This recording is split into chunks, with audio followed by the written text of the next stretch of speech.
Bienvenue à tous, merci de la fidélité pour cette nouvelle année 2022.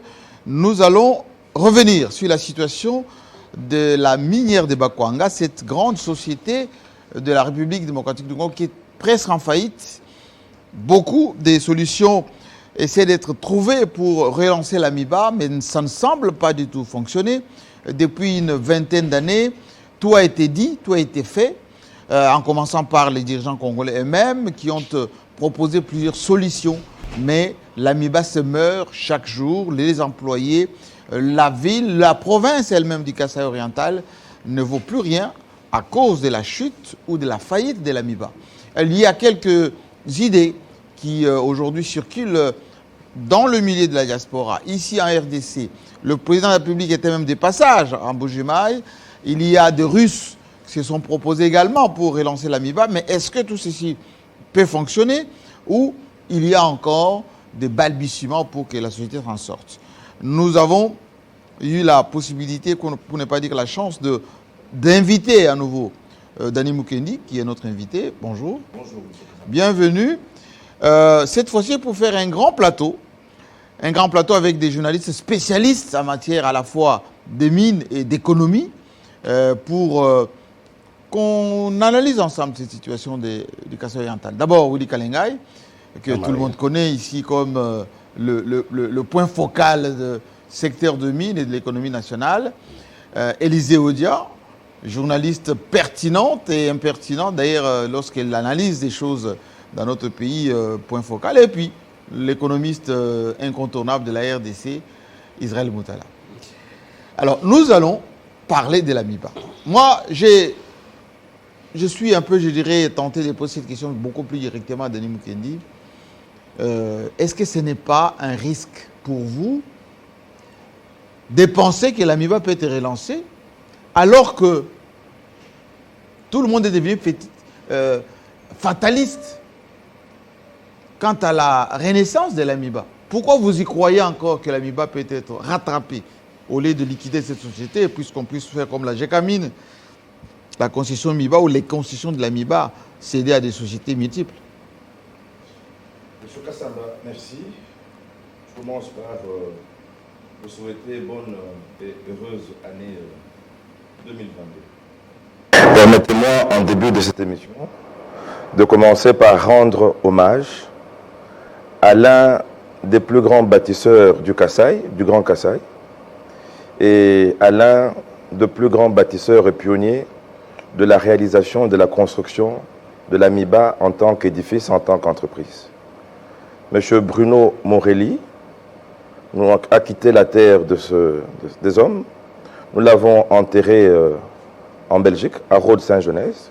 Et j'aimerais ici exprimer toute ma douleur de ce grand homme qui a servi la République, qui a servi l'AMIBA et qui a été un grand pour l'AMIBA. Que son âme repose en paix. Je reviens à votre question. Le polygone minier, qui est la mine exclusive de l'AMIBA, est la plus grande mine dans le monde du diamant. Il n'y a aucune raison, ni objective, encore moins subjective, qui puisse changer les choses à ce jour. La concentration, les réserves minières qui se trouvent au polygone de l'AMIBA pourraient encore aujourd'hui, malgré cette situation que nous déplorons, la situation de faillite de l'AMIBA, faire de l'AMIBA encore le leader mondial du diamant et parvenir un jour aux 60% de part de marché du monde. Donc je suis optimiste, je connais la matière et j'ai les informations reçues à la source des sources. Merci beaucoup, Willy Kalengai. Un peu d'histoire quand même. Cette société minière de Bakwanga, créée dans les années 60, avant c'était la fourmilière du côté de Chikapa là-bas, a fait la fierté du Congo, du Zaïre, et beaucoup tourné autour de l'AMIBA. Qu'est-ce qui explique que l'AMIBA fait faillite? Qu'est-ce qui explique qu'aujourd'hui, aucun Kassaïen n'est capable de relancer cette société? Jean-Marie, merci. Évidemment, je suis là pour poser des questions. J'y répondrai, mais je m'adresserai à notre invité. Oui. L'AMIBA n'est pas une société kassaïenne. L'AMIBA est une société congolaise. Il ne s'agit donc pas il n'est pas demandé aux Kassaïens, ce n'est pas leur entreprise, c'est l'entreprise de l'État. C'est l'entreprise qui appelle à l'intelligence nationale et à l'État congolais. Donc c'est une entreprise, comme toutes les autres qui sont nationales, qui doit absolument être d'une certaine manière prise en charge. Il faut qu'il y ait une décision. Je crois que pendant une dizaine d'années, ce qui manque, et je crois que je vais poser la question tout à l'heure à un autre invité, c'est qu'il n'y a pas eu une décision claire et précise. On n'a pas pris la décision. On n'a pas pris la décision. On a colmaté les brèches, on a géré les crises, on a fait semblant de travailler, mais on n'a pas levé une option. Et c'est cette option-là, je crois, qui manque. Et je pense que notre invité va aider, sinon l'opinion publique et l'État, à lever cette option. Merci. Ce n'était pas l'inversion de rôle, parce que vous êtes là pour poser des questions, et vous allez beaucoup les poser d'ailleurs. Je vais demander à ce qu'on puisse d'abord connaître cet invité, hein, qu'on puisse le savoir, parce que c'est la deuxième fois qu'il vient nous voir. Il vit en Belgique, il est à cheval entre la Belgique et la RDC. Qui est-il d'abord? Ensuite, on va entrer dans le vif du sujet avec des questions, pas des complaisances d'ailleurs, sur ce qu'il propose comme solution. Danny Mukendi. Danny Mukendi Wadinanga, universitaire économiste de formation et expert gémologue d'Anvers. Il a facilité un crédit de 10 millions de dollars américains à la MIBA pour soutenir sa production lors de la crise financière mondiale de 2008 et il a également été pendant longtemps l'interface entre le CEC et une prestigieuse école anversoise de gémologie dans le cadre de la formation des agents CEC, évaluateurs de diamants et des pierres de couleur. Ce fils d'un ancien haut cadre de la MIBA sensibilise l'opinion tant nationale qu'internationale sur la nécessité de redresser la MIBA. Il plaide constamment pour la restructuration, la refondation et la relance de la MIBA auprès du chef de l'État, le président Félix-Antoine Tshisekedi, tout en insistant sur le retour de Belges au sein de la MIBA, mais surtout sur l'ouverture du capital MIBA pour y introduire des nouveaux actionnaires crédibles et capables d'aider l'État congolais à concrétiser cette importante tâche qui est de relever ce flairon de l'économie nationale en situation de faillite et qui est surtout le moteur de l'économie du Grand Kasaï et plus particulièrement du Kasaï oriental. Enfant MIBA 100%, Danny Mukendi Wadinanga a tissé des liens solides avec la haute direction de l'ancienne CIBECA en Belgique qu'il n'a cessé de côtoyer pour apprendre et comprendre la MIBA de fond en comble. Il est également très proche du patriarche Jonas Mukamba, ancien PDG de la MIBA, qui est reconnu par tous comme étant son mentor. Danny Mukendi Wadinanga croit fermement en la relance de la MIBA grâce à la volonté manifeste du président de la République, Félix-Antoine Tshisekedi, de relever les grandes entreprises du Congo. Ainsi, comment parvenir à cette relance de la MIBA qui sera salutaire pour notre pays tout entier, sachant que la dette globale de la MIBA pourrait atteindre les 500 millions de dollars américains. À ces sujets, Danny Mukendi Wadinanga propose un plan de relance et de restructuration de 300 millions de dollars, dont 200 millions seront directement affectés à la relance effective de l'entreprise en mettant en priorité la réhabilitation des centrales hydroélectriques de Lubilandia 1 et 2 pour résoudre le problème de l'énergie qui est indispensable au bon fonctionnement de la MIBA, l'achat des outils de production, mettre fin à l'obstacle du manque de logistique, garantir l'approvisionnement industriel et les stocks des pièces de rechange, le recrutement d'une main-d'œuvre locale, le recrutement d'une main-d'œuvre qualifiée et compétitive, mais aussi l'assainissement de l'effectif pléthorique du personnel MIBA et enfin l'élaboration d'un organigramme des structures d'une MIBA mieux adaptée. Danny Mukendi Wadinanga prévoit aussi dans son plan 100 millions de dollars américains pour payer une partie de la dette sociale MIBA afin de soulager les travailleurs, les retraités, accidentés du travail et les familles éprouvées de la misère qui les frappe terriblement. Mais pour cela, Il propose en amont 3 préalables. Il s'agit de sécuriser les polygones miniers pour garantir les profits à l'investisseur puisque sans sécurité, il n'y a pas d'investissement. Délocaliser la dette MIBA vers la DGDP pour désintéresser les créanciers et attirer les investisseurs qui ont peur du passif MIBA et de continuer la certification des réserves minières pour revaloriser le capital MIBA et rendre la MIBA éligible au crédit sur la place internationale. Aujourd'hui, sur ce plateau spécial de Télé 50, nous recevons ce brave homme dont le courage, la détermination, l'ambition noble et les propositions claires sur la relance de la MIBA ont attiré l'attention et le soutien de tous. Ensemble, sauvons la MIBA.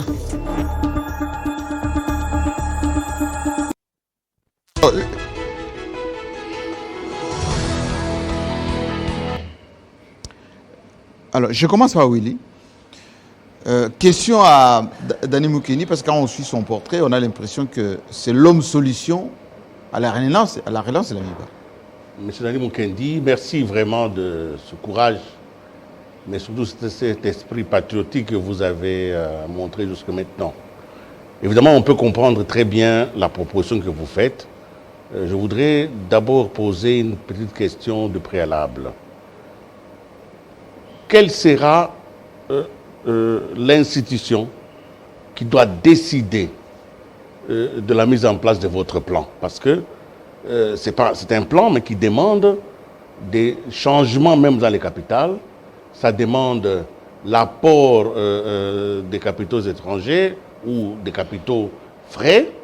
Mais qui est celui qui doit décider? Si ce soir, on doit vous demander, le dossier est sur la table de qui? Qui dit « OK, nous y allons », c'est qui? Nous sommes en République démocratique du Congo. Il y a un seul chef, c'est le président de la République. La MIBA est une entreprise d'envergure d'une multinationale. Pour relever cette entreprise colonne vertébrale, il y a et il ne faut que la signature d'une seule personne. Le chef de l'État, le président de la République, son Excellence Félix Antoine Tshisekedi. C'est lui, et lui seul, par sa volonté et par le pouvoir que la Constitution lui confère, qui peut décider et taper du poing sur la table et la MIBA se relèvera. Point. Alors, dans ces conditions, est-ce que vous avez mis la démarche idoine? Parce que pour que le président décide, il faut que le dossier soit en Conseil des ministres. Ce n'est pas une ordonnance présidentielle, ça devra être en réalité un changement dans les statuts même de la MIBA. Un changement dans la manière dont la MIBA est dirigée aujourd'hui. Mais alors, est-ce que vous avez déjà contacté les autorités? La presse, c'est une bonne chose, vous communiquez sur la question, mais je voudrais vraiment ce soir être sûr que, ça fait une année que vous parlez de cette question, est-ce que vous avez contacté les autorités? Je peux vous dire avec certitude que ce dossier est sur la table du chef de l'État. Je suis un garçon organisé, intelligent, brillant, déterminé. Je porte ce dossier, ce n'est pas pour de la bague. C'est mon idéal de vie, relever la MIBA. J'ai écrit au chef de l'État, ce dossier est sur sa table, et lui seul, grâce à sa bienveillance, on pourra y parvenir. Par ailleurs, je vous rappelle que j'ai proposé la restructuration de la MIBA. Du point de vue managérial, technique, assainissement du personnel, un investissement lourd et conséquent. La MIBA ne sera pas relancée avec 40 millions, 10 millions. Je répète, ce sont des bricolages. Il faut un effort conséquent de l'État. Soit l'État investit l'argent, les fonds nécessaires et continue à conserver ses 80% des parts au sein de la MIBA, ou alors l'État renonce carrément à ces 80% pour se retrouver par générosité à 50%, mais sinon 40 ou 30%, afin que les fonds arrivent et que la MIBA soit relancée par un partenaire qui pourrait être un bon guide technique, qui pourrait être intéressé et dont la rentabilité et le profit le concerneraient aussi. Évidemment, vous avez dit, et je crois que les autres vont me compléter, que parmi les actions prioritaires, il y a la sécurisation du polygone.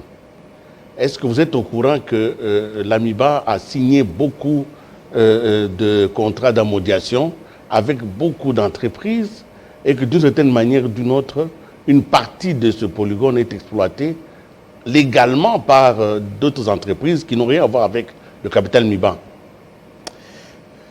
Moi qui ai connu l'AMIBA à l'époque de papa Norbert Beya Mukumadi, paix à son âme, à l'époque de M. Michel Demat, à l'époque du président Mukamba Jonas, l'AMIBA ne pouvait pas être une entreprise mendiante.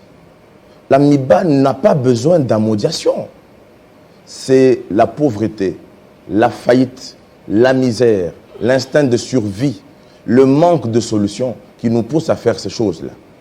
Mais aujourd'hui, nous parlons d'un changement de paradigme. J'espère qu'on nous entendra. Mais quand vous parlez de sécurisation, vous voyez quoi exactement? Le chef de l'État a fait le tour de la planète. Il a beaucoup voyagé. Je l'ai suivi personnellement. J'étais à Bruxelles dans son hôtel. Je l'ai suivi à Paris dans son hôtel. J'étais en Allemagne, je l'ai suivi. Il cherche quoi? Les investisseurs. Il cherche quoi? Les investissements. Le Congo est un pays sous-équipé. On peut dire émergent, non. Disons-nous la vérité, le Congo est un pays en voie de recherche d'émergence. Nous n'avons ni les capacités techniques, ni la compréhension internationale commerciale, ni la compréhension des rapports de force qui concernent nos minéraux pour que seul on s'engage par ce que je considérais comme étant un nationalisme aveugle sur la gestion de nos minéraux. Nous sommes souverains, oui. Ce sont nos minéraux, oui. Mais nous avons besoin de créer de partenariats privilégiés. À ce titre, le chef de l'État convainc les investisseurs belges, allemands, français, américains et les autres de venir. Mais pour qu'ils viennent, qu'est-ce qu'il faut? Il faudrait que le discours leur garantisse la rentabilité. Le discours leur garantisse la sécurisation du profit. Comment voudriez-vous que ces gens mettent à l'AMIBA 500 millions, 300 millions, 200 millions, sans avoir la certitude que cet argent sera sécurisé? Or, le point focal, l'indispensable préalable, c'est la sécurisation du polygone, la plus grande mine de diamants au monde. Aujourd'hui, qui est une forme de passoire. Et c'est cette passoire que nous voulons sécuriser pour garantir le profit à l'investisseur qui veut venir, mais qui a besoin de signaux forts, des marqueurs de crédibilité. Danny Mukendi, la parole va tourner, mais j'aimerais déjà préciser à ceux qui nous écoutent qu'il y a déjà des solutions au niveau de l'AMIBA. Lesquelles? Les Russes sont déjà à la porte de l'AMIBA. Il y a des Congolais qui ont proposé de montages financiers à 50 millions, à 80 millions, qui vous écoutent en ce moment. D'aucuns diraient que qui est derrière vous pour amener 300 millions et quelles sont les garanties? Parce que quand vous dites qu'il faut sécuriser cette polygone, mais l'AMIBA a des concessions au-delà de cette polygone MIBA. Non. Le polygone... vous allez les encercler, vous allez rembaucher les blondos comme à l'époque, vous allez avoir une milice, vous allez faire ça comment? Exactement comment? Les Belges, avec la Fourminière, ensuite avec l'AMIBA, ont réussi quelque chose qui semble archaïque aujourd'hui, mais qui est un classique. Ce polygone minier était clôturé. Ce polygone minier, il y avait la surveillance. C'est le service de sécurité propre à l'AMIBA, ainsi que de filature. Il y avait des hélicoptères, il y avait des services belges bien armés qui le contrôlaient. Mais à l'époque, il y avait également la brigade minière. À l'époque, le diamant était interdit d'exploitation. Aujourd'hui, ça a été libéralisé. Mais voilà, vous revenez à ce qu'on a appelé à l'époque l'utilité de la zone A. Le Kasaï est un lieu riche en diamants. Le diamant n'est pas comme le cuivre ou le cobalt, pour lequel on a besoin de grandes quantités pour organiser des fraudes ou pour voler. Le diamant, il suffit de prendre un morceau de mon doigt. Vous êtes peut-être millionnaire si c'est un diamant de couleur pure ou un diamant très blanc. Donc, cette sécurité doit être dissuasive, elle doit exister. Mais aujourd'hui, rien, absolument rien et strictement rien n'existe. Qui va financer la sécurisation? C'est une très bonne question. Mais vous connaissez que l'État a des prérogatives. Dans les 3 préalables, j'ai parlé de la sécurisation du polygone, de la délocalisation de la dette MIBA vers l'OGDEP, aujourd'hui appelé DGDP, ensuite de la certification. Parlons des prérogatives de l'État.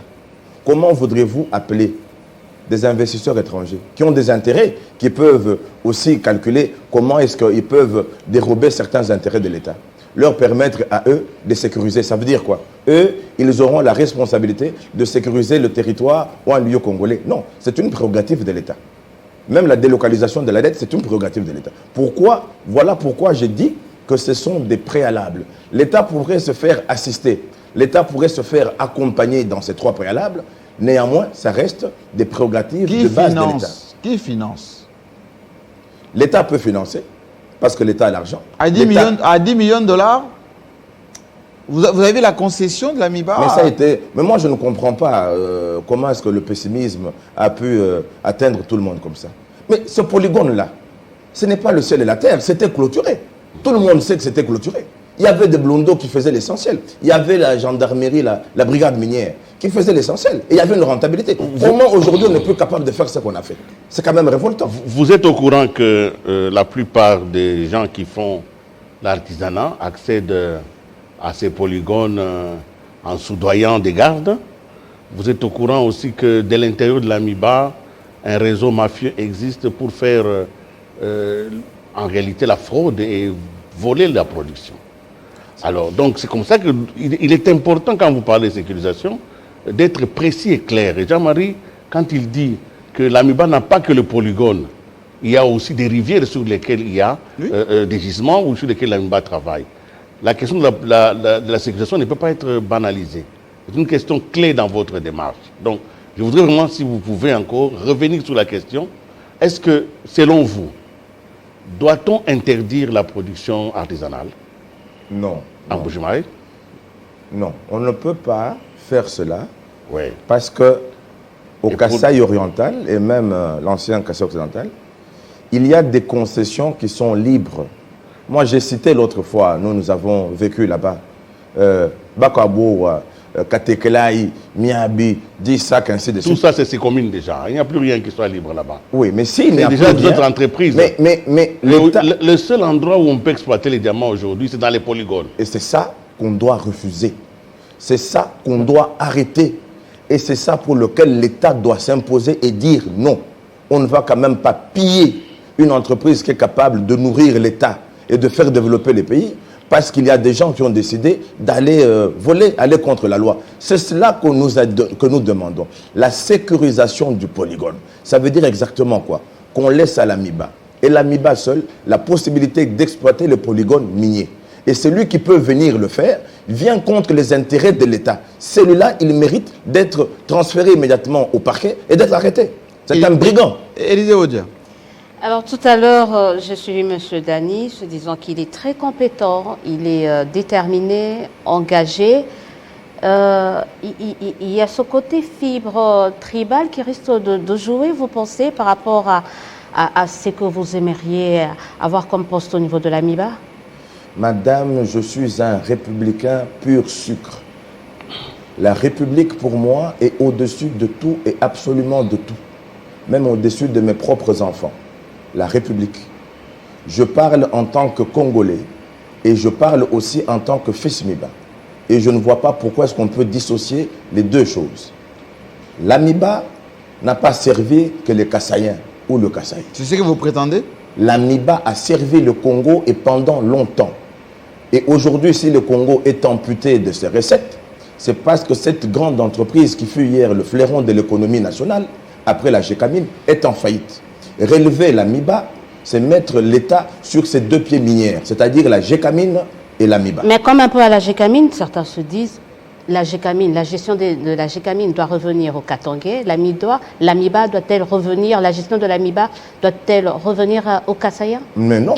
La gestion des Kassaïens a quand même montré Non. ses limites aussi, Non. surtout des fils MIBA. Moi, mon profil culturel, mon parcours, mon profil intellectuel, ma vie, j'ai vécu là-dedans.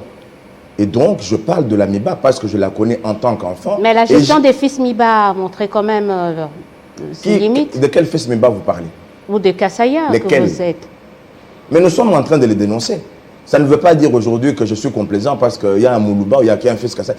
Moi, je veux que la société se relève. Et en Europe, on voit des grands managers.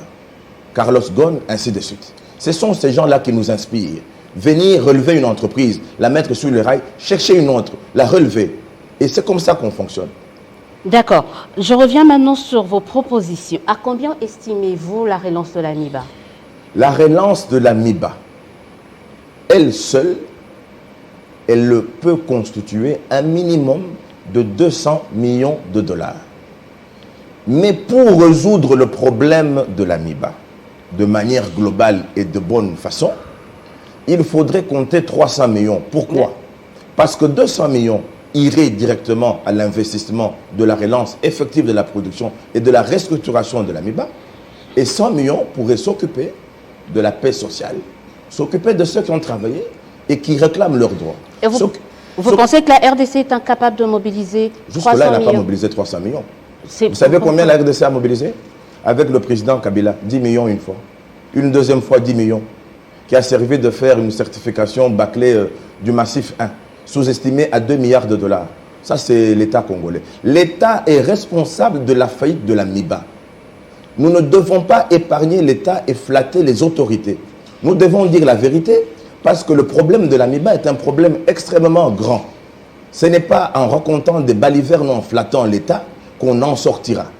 Les gens qui ont des petits intérêts égoïstes viennent et mentent 10 millions, 5 millions, 40 millions. Ce sont des bobards. La MIBA ne se relèvera pas comme mais cela. pourquoi vous minimisez cette solution russe? Je minimise. Les Russes, ils vont faire quoi? D'abord, ils n'ont aucun contrat. Il s'agit d'un, comment on appelle, d'un accord. MOU. Voilà, c'est tout. Mais maintenant, je vous rappelle, cette MIBA-là, avec M. Dan Gettler, 2005, 14 millions. Emerson, 0. La même MIBA a commencé une histoire avec des Canadiens. 0. La MIBA s'est retournée vers les Roumains. Vous vous souvenez? 0. La MIBA est allée avec des Russes. 0. La vérité, c'est laquelle? Les autorités de la MIBA passent leur temps à Kinshasa. Frais d'émission, alors que le personnel est en train de souffrir et frappé par une misère indescriptible. C'est ça que l'on ne veut pas. La MIBA est devenue une petite épicerie qui permet à ses dirigeants de se taper des petits frais d'émission, mais c'est ridicule. Vous parlez des efforts fournis par le pouvoir de Kabila. En 2020, le président Tshisekedi arrive, il débloque 5 millions de dollars. On dit, mais 5 millions, alors qu'on a mobilisé plus de 400 millions pour un projet dit de 100 jours dont le résultat est connu. C'est-à-dire, il y a un controverse. En même temps, on ne peut pas mobiliser, mais pour d'autres projets aussi importants, qu'est-ce qui explique cela? Le président ne fait que ce qui est sur sa table. Le président, il ne va pas balayer le marché. Le président, il ne va pas construire pour vous des toilettes. Le projet 100 jours, c'est vraiment l'État congolais. C'est pas avec les partenaires, mais c'est plus de 400 millions. Le projet 100 jours est un projet noble. Et l'argent est sorti, oui ou non? Oui. Autant que le projet de la MIBA.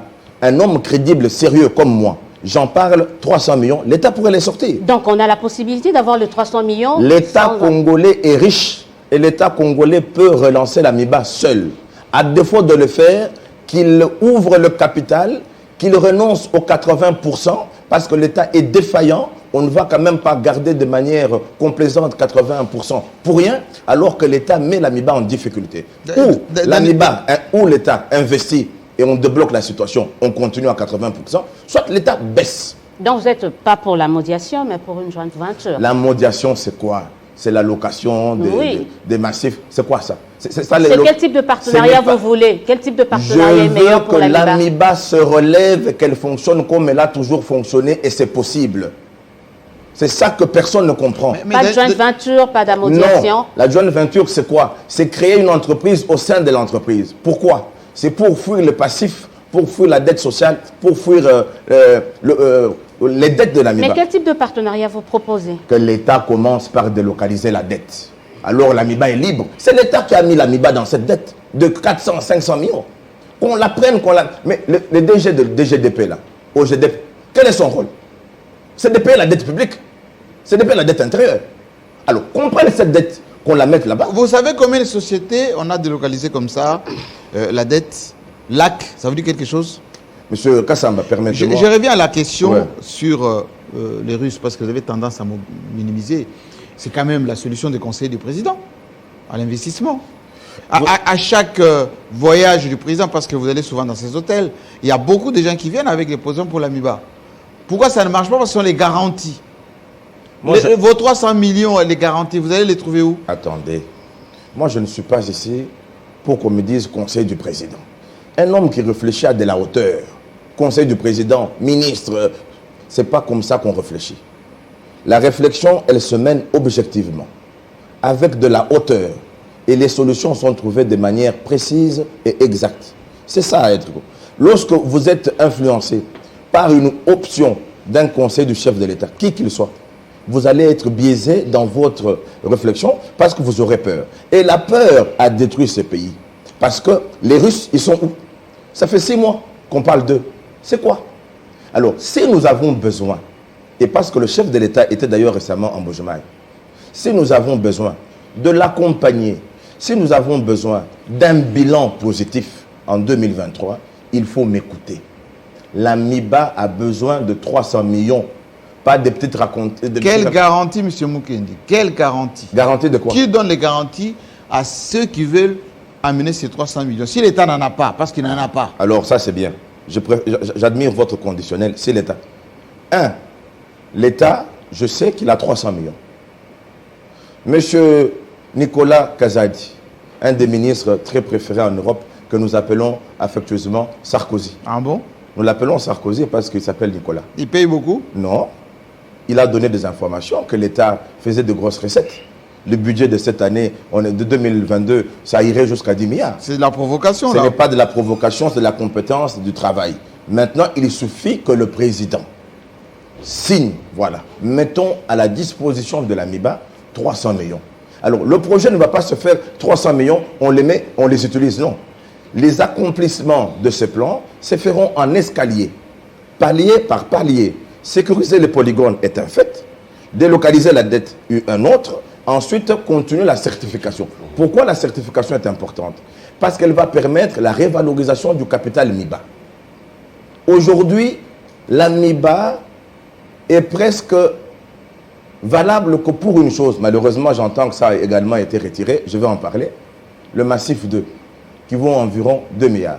Et donc, tous ceux qui veulent investir calculent pour la sécurisation de leur investissement, pour les collatérales, comme on dit, c'est massif 2. Et donc, 300 millions, l'État peut le mettre et être aux commandes de la gestion et continuer à aller en utilisant des Congolais qui connaissent et qui ont la volonté de le faire. Comme moi, je ne me le cache pas et je le dis avec certitude, soit demander aux partenaires de venir, d'investir, mais d'ouvrir le capital et de leur intéresser, de leur donner des parts dans le capital. Et pour ce faire, vous aurez besoin de combien de temps? Le temps, pour faire quoi? Relever l'AMIBA? Si aujourd'hui le président signait Lève l'option. et qu'on lève l'option, Dès que il vous cet faudrait argent combien de temps? est Et qu'il y a l'argent, il Dès faudrait que combien cet de temps? argent est disponible, 6 mois sont nécessaires pour mettre la base utile au travail. 6 mois seulement. C'est un peu être prétentieux. 6 mois seulement. Actuel de l'AMIBA, 6 mois, si. Je parle d'une base sur laquelle il est possible de travailler. 6 mois sont utiles.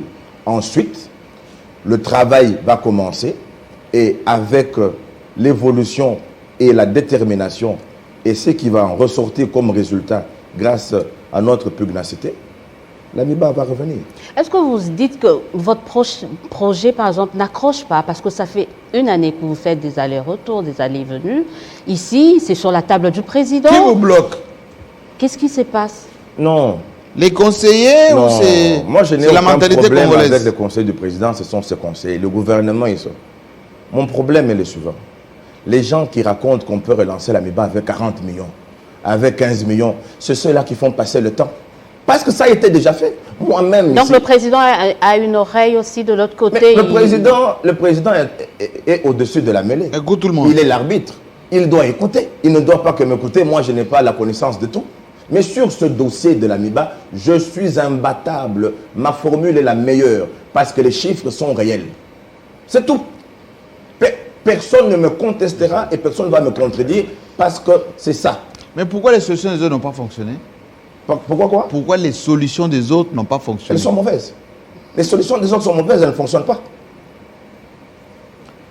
Je vous donne un petit exemple. L'actuel comité de gestion, dont le directeur général l'est devenu au jour où il devait aller en retraite.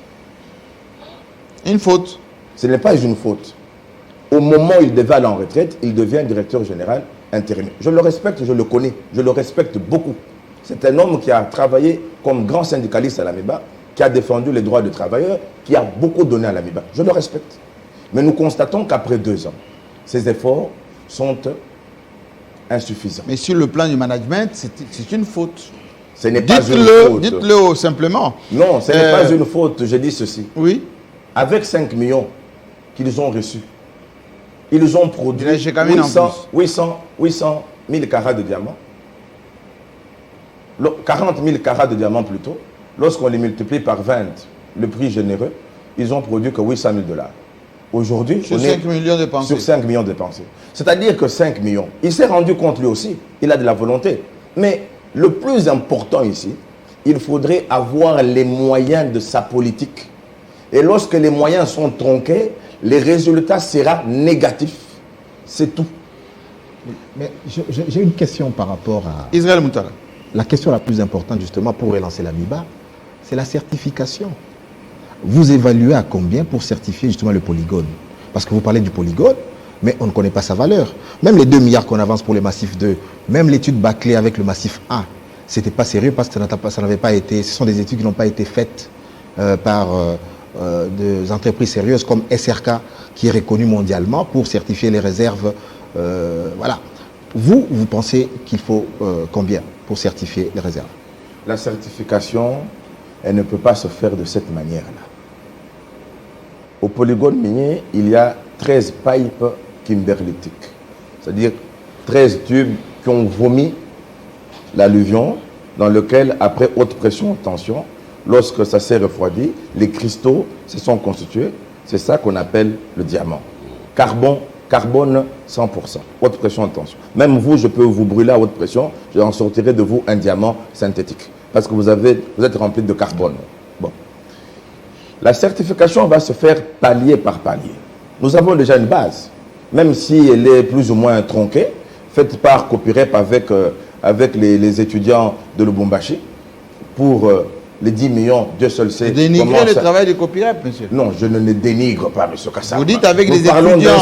Nous parlons d'un Vous dites sujet, avec les étudiants. Ça veut dire que les études géologiques, oui, pour qu'elles aient une valeur sur les marchés internationaux, il faut une maison des cabinets habilités. qui a une réputation internationale. Voilà. Pas les étudiants. Donc, Non. ça veut dire que ça n'a aucune valeur. C'est-à-dire qu'à l'époque, c'était... Même si ce sont des géologues. Non. Parce que même dans les cabinets, ce sont des géologues. Laissez-moi vous donner l'explication, s'il vous plaît. Je suis là pour répondre aux questions. Allez-y. Autrement, vous répondez aux questions. Allez-y. Mais parce qu'il y avait une tendance à dire que c'est les géologues congolais, les étudiants qui ont fait la certification. Ça n'a aucune valeur. Non, je n'ai pas dit ça. Autrement, on ne parlerait pas de 2 milliards. Simplement, la certification, elle doit avoir une certaine notoriété internationale de couverture par une firme qui est acceptée et reconnue dans le monde.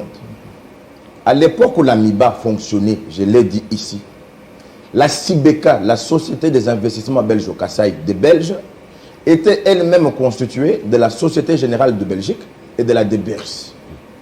Donc, lorsque l'AMIBA faisait sa prospection, sa géologie, les résultats étaient automatiquement considérés comme une certification parce que le guide technique de l'AMIBA était la DBERS. Qui peut contester la DBERS, leader mondial des diamants? Donc il faut le retour de ces multinationales. Si on vous comprend bien. Il faut un partenariat privilégié dans les mines. Le Congo n'est pas riche. Le Congo est riche des besoins des consommateurs. Il faudra intéresser ces consommateurs-là à être dans l'affaire. Voilà pourquoi l'AMIBA est allé devant, parce que les Belges y étaient. Oui, mais la question justement, le nerf de la guerre ici, c'est financer justement la relance de l'AMIBA. Ouais. Mais pour le financer, je ne crois pas à ce que l'État ait les moyens de financer l'AMIBA, parce que les besoins de l'État sont multiples et il n'y a pas que l'AMIBA. Donc sur cette question, la seule solution, c'est la cession d'une partie de l'actionnariat de l'État à des privés. Mais on va le faire sur base de quoi? Parce que maintenant, on nous dit que l'État, avant de céder une portion de son actionnariat, doit connaître la valeur de ces gisements. Alors là, on n'est pas dans l'histoire de la poule Qui et de va l'œuf. financer la Voilà, on fait certification? comment? Parce que coûte de l'argent. Vos chiffres sont plus ou moins bons parce qu'ils se rapprochent de ce que avait proposé la banque sud-africaine, APSA. Voilà. Ça veut dire que tout ce qui propose de chiffres de 10 millions, 5 millions, c'est effectivement c'est fantaisiste. Il faut de centaines de millions pour relancer la MIBA. Ok. On va aller dans un raisonnement simple. On ne va quand même pas tout certifier le même jour. Ouais, je suis d'accord. On va certifier le massif 1, Ah, le massif. qui est déjà plus ou moins certifié, bien que le copyright... Mais il y a déjà une valeur. 2 milliards. Non, mais ça n'a aucune valeur. Vous savez, ça n'a aucune valeur. Oui. Tu peux, Maintenant, avec cette étude-là, allons- personne ne va l'accepter. Nous allons faire homologuer, faire revérifier cette certification parce qu'elle est quand même faite par des scientifiques congolais. On ne peut pas jeter tout comme ça. Faire reconnaître cela. Voilà. Ensuite, celui qui a reconnu, ça peut être la DBERS, celui que vous avez cité ou un autre. Ça nous permet d'aller maintenant devant l'État. Un massif coûte par exemple, ou pour l'instant, vaut X montant. Voici ce que Mukendi propose. On ouvre le capital. 30%, l'État renonce à 30%. Parce qu'aujourd'hui, il y a 20% pour Assa Group, 80% pour l'État. L'État renonce à 30%. L'État redescend à 50%. Les 20% là, eux, ils auront aussi un problème parce qu'eux ne font rien pour la MIBA. Ça, c'est encore un autre dossier terrible. Les 30%, on encaisse 300 millions. Mais j'ai dit quoi? La certification va nous permettre, au fur et à mesure qu'elle est faite, de revaloriser le capital MIBA. Au fur et à mesure que la certification évolue, qu'on trouve des gisements et on donne approximativement leur valeur, le capital de la MIBA monte. Aujourd'hui, en considérant les risques et autre chose, nous pensons qu'une base de 300 millions est bonne. Chaque fin d'année, après la révalorisation du capital, celui qui est à 30%, s'il n'augmente pas sa participation financière, il voit ce 30% réduit. C'est comme ça que progressivement, nous allons évoluer. Donc, plus la certification est faite, plus il y a des réajustements dans le capital.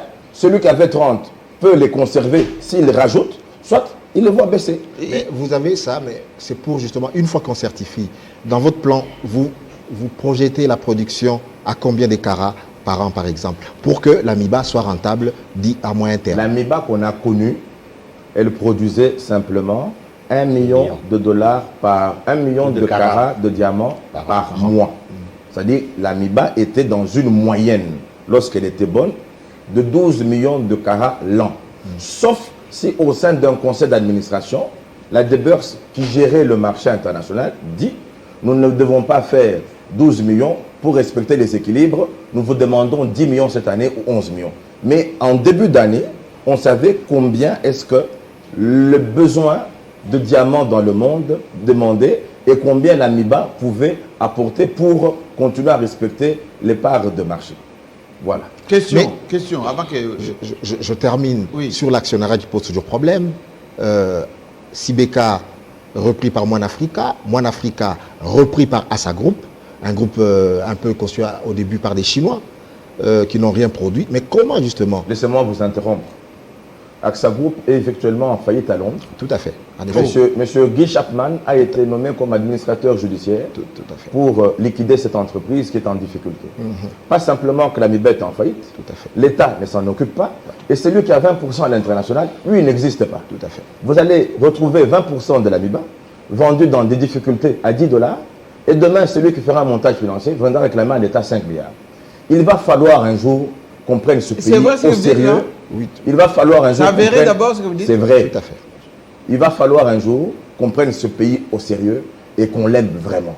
Moi, au-delà de ce que je peux prétendre être, je peux dire une chose. J'ai l'amour de la MIBA. Oui, mais le problème, c'est que vous, l'État n'a jamais été un bon gestionnaire. Ça ne peut pas changer aujourd'hui. L'État entrepreneur a conduit toutes les entreprises en faillite. Et donc, mais qui vous allez apporter? Quel opérateur économique privé qui a la crédibilité? Parce que l'État, il ne faut pas compter sur l'État. On a vu que l'État n'est pas capable de bien gérer les entreprises publiques. Ça ne va pas changer aujourd'hui. On va évoquer le dossier de la SACIM pour vous faire comprendre plus ou moins l'État. La loi Bakajika fait de l'État propriétaire du sol Théoriquement. et du sous-sol. L'État est d'abord propriétaire. Lorsqu'on va constituer une entreprise d'économie mixte, l'État se constitue actionnaire dans cette entreprise-là. Donc l'État est d'une part actionnaire dans une entreprise, mais l'État est souverain, il est propriétaire de tout, selon la loi. Et donc, pour que l'investisseur la vienne, il faut de nouveau repartir auprès de l'État. Dire à l'État, renonce, parce que tu ne veux pas faire telle chose. Mais le même État, la même MIBA, lorsqu'elle ne paye pas ses taxes, les droits superficiels sur ces jugements, l'État propriétaire du Congo peut récupérer les récupère les... Donc la MIBA, en quelque sorte, c'est un locataire de l'État qui doit lui payer des taxes pour continuer à les exploiter. Autrement, on parvient à ce qui s'est passé récemment. Elle a été déçue d'environ 14 titres miniers. Tout à fait. C'était une catastrophe. Non, la MIBA devient une coquille vide. Non, mais le problème, c'est qu'on sait très bien que tous les permis miniers qu'elle a, elle ne peut pas les exploiter parce que d'abord, elle échoue avec la MIBA, avec la SACIM, ça bat de l'aile, et il y a d'autres, les gisements de nickel, chrome, tous les autres métaux rares ou les métaux précieux, elle ne peut pas. Alors, il faut donner la chance à d'autres entreprises de développer l'entreprise. C'est ça la grande question. Voilà pourquoi ce qu'on demande. Vous avez un carnet d'adresses. Est-ce que vous êtes en mesure d'apporter des capitaux privés parce que vous nous dites que l'État peut mettre 300 millions. Or, dans les contextes actuels, l'État ne peut pas mettre 300 millions pour la MIBA. Qui n'a pas. Mais mon raisonnement est limpide, il est fluide. Parce que l'État n'a pas 300 millions. L'État n'a pas les moyens techniques et financiers de relever la MIBA, que l'État renonce aux 80%. Qu'on ouvre le capital et que l'argent vienne et que des gens capables de redresser la MIBA ont dans le capital. Notamment dans le meilleur des cas, je suis optimiste, l'État ouvre. Nous avons donc 50% pour l'État, 50% pour les autres, pour les autres. Et nous avons les 200 millions. Maintenant, il faut... 300 millions. 300 millions, pardon. Vous avez dit 200 millions pour la relance. Alors, soyons dans la relance. Aujourd'hui, avec les différents gisements, parce que l'on dit aussi que la Livionnaire a pratiquement été épuisée et que l'avenir de la MIBA, c'est la Kimberlite. Non. Je voudrais que vous puissiez préciser cette question-là par rapport aux différents gisements. Où est-ce que vous allez insister avec les 200 millions pour que le projet industriel soit effectivement un projet de relance? C'est une très bonne question. L'État congolais, entre 1997 à ce jour, a permis à cette MIBA, tant mieux que mal, de tenter de se relever en fonction des conseils et des demandes que les autorités de l'époque de la MIBA faisaient. C'est-à-dire quoi? La MIBA a acheté à l'époque NLK, ça veut dire Nouvelle Laverie Kimberlite, presque 22 millions.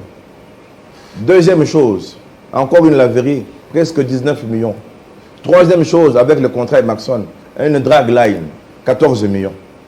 Donc, ces choses-là n'ont pas marché. Pourquoi? Parce qu'un soubassement technique, la géologie, la prospection ne suivait pas. C'était des choses, comme on dit en lingala, fico, fico, fio. On va faire ça là. Et donc, ce que nous demandons, on insiste sur la certification. Et je peux vous dire aujourd'hui, l'avenir de la MIBA immédiate est toujours dans la Lévion. Parce que la rivière Mbujimaï, où se trouvait la drague Maréchal, les diamants ne sont pas finis là-bas. C'est là qu'on peut placer des dragues. Si nous plaçons des dragues à partir du niveau du polygone, qui remonte vers Tchal, 10 dragues, mais la MIBA retourne rapidement. Entre-temps, aujourd'hui, la certitude qu'il y a des teneurs de diamants élevés, c'est dans l'alluvion, dans la kimberlite. Qui peut certifier réellement que dans ces rochers-là, on trouvera réellement de diamants? Donc aujourd'hui, l'avenir immédiat du diamant à la MIBA se trouve dans l'alluvion. C'est là où vous allez mettre 200 millions? On ne met pas 200 millions que là-dedans. On met 200 millions dans le matériel. Mais la partie qui rapportera immédiatement et rapidement, c'est toujours l'alluvion parce que les rivières existent et il y a du diamant. La drague Maréchal de l'époque, elle a beaucoup rapporté. Entre-temps, on va faire des travaux qui concernera la Kimberlite pour permettre de rassurer aussi la production. Daniel Mukendi, on est vraiment presque à la fin de cette émission, mais j'aimerais vous poser une question, on va dire, des confiances, les gens qui nous suivent. Vous êtes fils MIBA. Il y a beaucoup de gens qui ont donné de leur vie à la MIBA. Quand vous allez à la MIBA aujourd'hui, vous trouvez il y a beaucoup de misère, beaucoup de détresse. Vous proposez 100 millions de dollars pour gérer La dette sociale. la dette sociale de la MIBA. Avec toutes les calamités des années 80, 90, 2000 jusqu'à aujourd'hui, vous pensez que ces familles de père en fils qui n'ont jamais rien eu comme dédommagement de la MIBA, les 100 millions, ça va suffire? Non.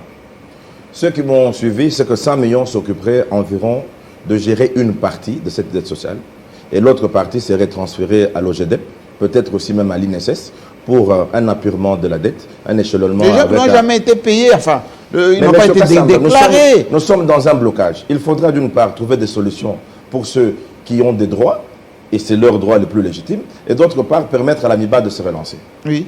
Eux, par patriotisme, ils doivent aider la MIBA. Donc nous nous disons, avec 100 millions, on peut déjà aider, parce que cette dette environ, elle est aux alentours de 250, si on regarde. Vous allez les sortir de... les non certifiés. Vous allez le sortir de maisons de la MIBA, de Bodine 1, Bodine 2. Vous allez faire comment? Les maisons constituent l'actif de la MIBA.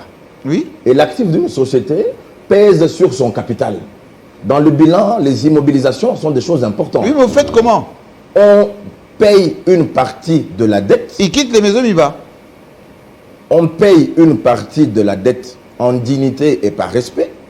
On laisse le temps nécessaire pour permettre à la MIBA que sa nouvelle main-d'œuvre compétente et compétitive et qualifiée vienne habiter dans ces maisons, parce que l'utilité est de permettre aux travailleurs de la MIBA d'être à proximité du polygone et d'y travailler. Vous avez intégré ça à la réhabilitation, ces maisons qui sont quasiment cannibalisées. Les maisons existent parce que ceux qui sont là-dedans vivent, ceux qui viendront pourraient y vivre. C'est un problème subsidiaire. Le plus important est de permettre à ceux qui sont dans les maisons de jouir de leurs droits, délibérer les maisons en toute dignité, parce qu'on aura respecté et on aura trouvé une solution négociée. Parce qu'aujourd'hui, si on doit résoudre ce problème de dette, on bloque la MIBA. Si on doit relancer la MIBA sans résoudre la dette, il n'y aura pas de paix sociale. Il faut arriver à une solution mesurée, réfléchie, avec un consensus, un compromis. Mais M. Mukendi, est-ce qu'il existe quelque part aujourd'hui, en Belgique ou en Europe, un groupe financier qui n'attend que votre coup de fil pour dire voilà, c'est OK, vous pouvez venir, les 300 millions sont disponibles, on attendait que votre coup de fil. Existe-t-il un groupe comme ça? Ils existent partout. À Londres, à Paris. C'est théorique ou c'est clair? Vous êtes en contact avec des gens qui sont prêts à venir avec les 300 millions. Moi, Dani Mukendi Wadinanga, directeur général de la MIBA, je passe un coup de fil à la City, à Londres, et l'argent est là. Très bien. Lever les fonds n'est pas de l'apanage des étrangers. Nous devons nous prendre au sérieux et être capable de faire ces choses. Moi, je ne vois pas pourquoi j'irais demander à un étranger de le faire. Donc, le tableau est clair. Donc, vous avez la capacité d'élever les fonds. J'ai la capacité d'élever les fonds, de défendre la MIBA. J'ai une vue globale sur la relance de la MIBA. Oui. Et je voudrais accompagner le chef de l'État dans son souci de relever les grandes entreprises publiques du Congo. Et je peux le faire uniquement pour la MIBA, parce que la compétence d'un homme, c'est aussi de reconnaître son incompétence. Pour cela, moi, je connais la MIBA et je suis capable de travailler à bon escient. Il y a deux choses. Il y a le plan que vous proposez, il y a la personne de Dani Mukendi. Faut-il, pour que votre plan passe, que vous soyez nommé à la MIBA? La déconstruction, homme projet. Ça dépendra.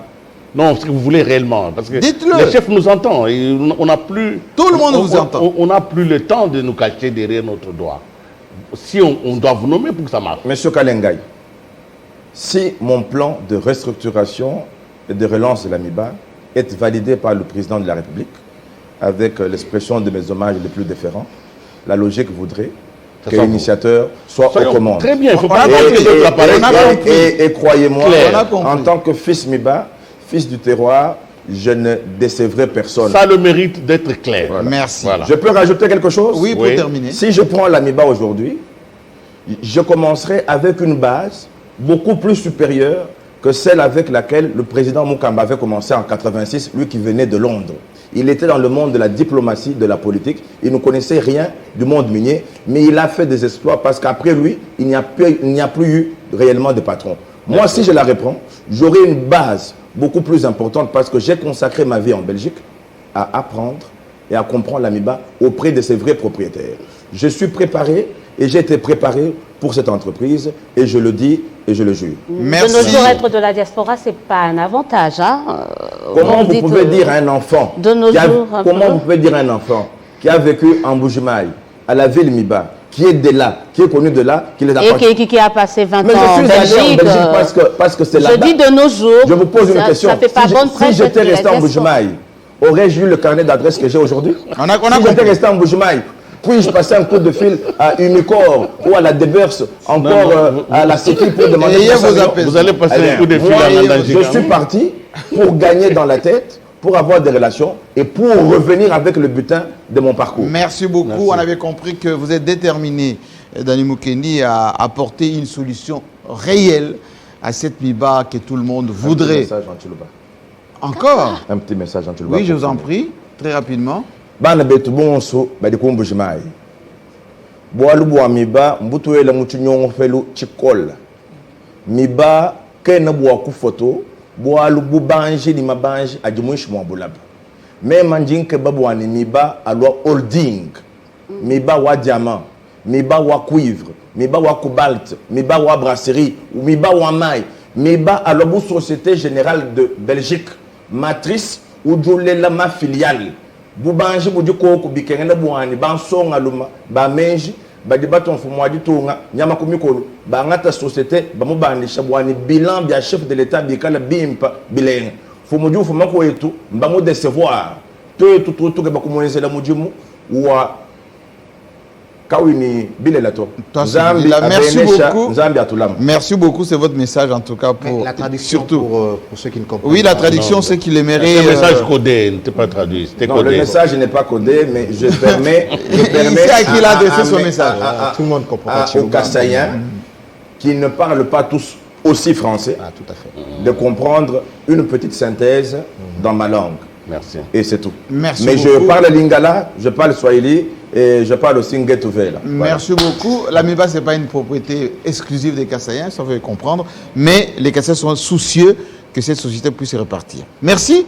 Je sais que vous allez répartir encore là-bas où il y a beaucoup de carnets d'adresses. Hein, donc on les attend, ces investisseurs, parce que beaucoup de conseillers nous ont amené beaucoup de promesses d'investisseurs qui ne sont jamais arrivés.